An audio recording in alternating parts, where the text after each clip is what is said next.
वज़ीर-ए-आज़म नरेंद्र मोदी ने कहा है कि अमीर उड़ीसा के अवाम गरीब रह गए हैं। भुवनेश्वर में रैली से खिताब करते हुए वज़ीर-ए-आज़म ने कहा कि पहले कांग्रेस और अब बीजेडी के लीडर्स लूटमार मचाए हुए हैं।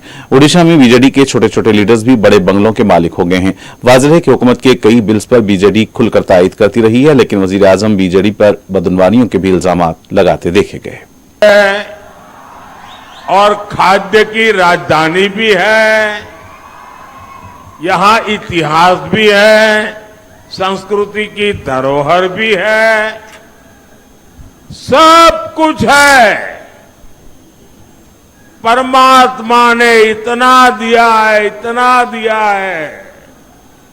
मैं हर बार कहता हूं, फिर ऐसा क्या हुआ कि इतने अमीर ओडिशा की, मेरी बात समझना, इतने अमीर उड़ीसा की जनता गरीब रह गई।